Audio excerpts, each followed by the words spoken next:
Thank you, Mr. Chairman. Thank you for proving to the University of South Carolina health policy students that many things in America and certainly in the Senate continue to happen on a bipartisan fashion. There's no doubt that when you're not in Washington, D.C., and too often you hear through the screens in your homes or in your dormitories how polarizing or divisive Republicans and Democrats are in the United States Senate and the Congress. This committee particularly consistently acts in bipartisan ways so as to serve Americans, not red states or blue states, not Republicans or Democrats, but we literally spend a lot of time working together to provide solutions to the concerns that everyday Americans are suffering through. So I appreciate your leadership in a bipartisan fashion, and certainly thank you for holding the hearing that we're having today. Nearly 40 million Americans, 40 million Americans are credit invisible, meaning they have no or little credit history. Credit invisible Americans have a hard time getting approved for loans or finding a place to stay. A lack of credit can even impact your ability to get a job.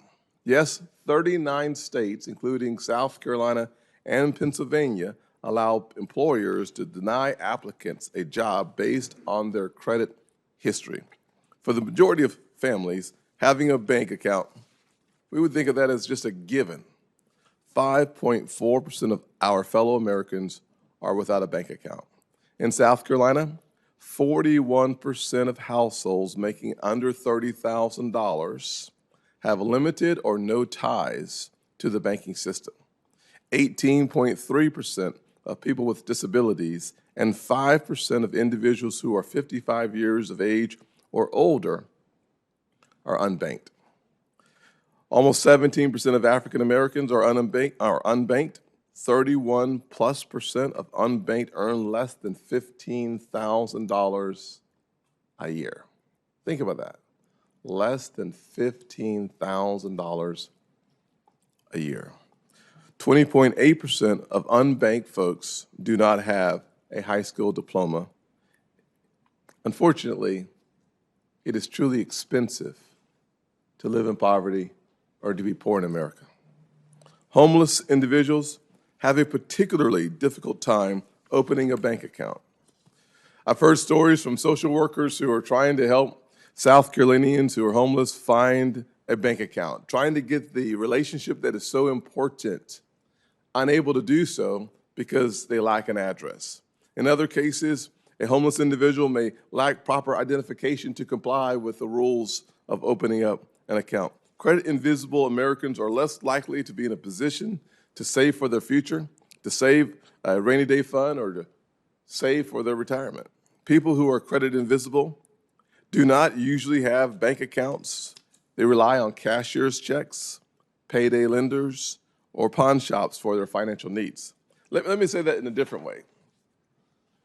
When you're using alternatives to our banking system, the fees associated with those alternatives can add up to about $40,000 over a lifetime. Think about $40 worth of fees, not interest, just fees to get the loans that you need. Those fees for someone making under $15,000 a year over a lifetime, which is 15 times 40 years of working, $600,000, that's nearly 7% of your income, lifetime income, going to fees. That's why innovation and creativity in the space of the credit invisible is so incredibly important. And one of the reasons why we highlight the work that we see in Columbia, South Carolina from Optus Bank.